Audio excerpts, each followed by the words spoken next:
آج کے اس سبق میں ہم ایک چڑیا نامی پرندے اور ایک طوطے کے بارے میں بات کریں گے، جس میں چڑیا نامی پرندے کی خواہش تھی کہ وہ دنیا کے تمام رنگین پرندوں سے دوستی کرے۔ چڑیا نامی پرندہ ادھر ادھر گھومتا رہا، لیکن اسے اپنی مرضی کا کوئی پرندہ نہ ملا۔ بالآخر اسے ایک پرندہ ملا جسے چڑیا نامی پرندہ پسند تو نہیں کرتا تھا، لیکن اس سے کہنے لگا کہ تم نے کہیں رنگین پرندے تو نہیں دیکھے؟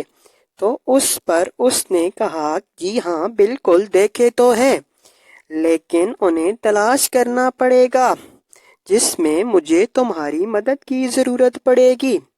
تو اس پر چڑیا نامی پرندہ راضی ہو گیا اور دونوں پرندے جنگل میں رنگین پرندوں کی تلاش میں نکل پڑے۔ کافی دیر تک رنگین پرندوں کی تلاش کرنے کے بعد تھک ہار کر ایک درخت کے اوپر آ کر بیٹھے اور آرام کرنے لگے۔ تھوڑی دیر آرام کے بعد پھر اڑان بھری تو دور گھنے درختوں میں خوبصورت رنگین پرندوں کو دیکھا اور دونوں بہت زیادہ خوش ہوئے۔ لیکن یہاں پر عجیب بات یہ ہے کہ جب ان درختوں کے پاس پہنچے تو ادھر رنگین پرندوں کی بجائے ان گھنے درختوں کے پتے رنگین تھے۔ اس پر دونوں مایوس تو ہوئے، لیکن ایک ساتھ رنگین پرندوں کو تلاش کرنے میں ان کی دوستی میں اضافہ ہو گیا۔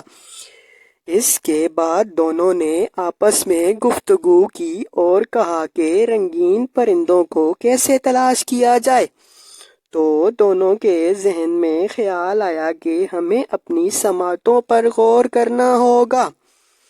جب بھی ہمیں کہیں سے پرندوں کی آواز آئے گی تو ہمیں جلدی سے اس سمت اڑان بھرنا ہوگی۔ اس پر دونوں نے اتفاق کرتے ہوئے اپنی سماعتوں پر غور کرنا شروع کیا۔ تھوڑی دیر بعد انہیں ایک آواز سنائی دی اور وہ دوسرے جنگل سے تھی۔ آواز سنتے ہی دونوں نے اڑان بھری اور دوسرے جنگل میں جا پہنچے۔ وہاں پر ان کی نظر ایک خوبصورت طوطے پر پڑی، جس پر چڑیا نامی پرندہ انتہائی خوش ہوا اور طوطے کے پاس جا پہنچا اور اسے دوستی کی پیشکش کی۔ طوطے نے بھی چڑیا کی پیشکش قبول کی۔ طوطے نے چڑیا سے پوچھا کہ آپ تو اس جنگل کی نہیں لگتی، جس پر چڑیا نے جواب دیا کہ مجھے کافی عرصے سے ایک خوبصورت اور رنگین پرندے کی تلاش تھی اور میں اسے دوسرے جنگل میں ڈھونڈتی رہی۔ پھر مجھے ایک دوست ملا اور اس نے مجھے مشورہ دیا کہ کیوں نہ کسی دوسرے جنگل میں آپ کے پسندیدہ پرندے کو تلاش کیا جائے۔ تو ہم دونوں مل کر آپ تک پہنچے، جس پر طوطے نے انتہائی خوشی سے ان کی بات کو سنا۔ دونوں کی دوستی مضبوط ہو گئی اور وہ ایک دوسرے کے ساتھ وقت گزارنے لگے اور ایک دوسروں کو جنگل کے اور پرندوں کی کہانیاں سنانے لگے۔ چڑیا کبھی اپنے جنگل کی کہانی سناتی تو کبھی طوطا اپنے جنگل کی، اور کبھی دونوں اپنے جنگل کی خوبصورتی نظر انداز کر کے دوسرے پرندوں کے ساتھ خوبصورت پرواز کرتے۔ ایک دن چڑیا کو خیال آیا کہ ایک وہ پرندہ بھی تھا جس نے مجھے اپنے پسندیدہ رنگین طوطے سے ملوایا۔ تو چڑیا نامی پرندے نے دوبارہ اسے ڈھونڈنے کی کوشش کی تو اسے کافی ناراض پایا، لیکن جب اس کے ساتھ یہ بات کی کہ مجھے تمہارے ساتھ گزرا وقت اچھی طرح یاد ہے، تو تم مجھ سے ایک اچھا دوست ہونے کے باوجود اتنا اختلاف کیوں کرتے ہو؟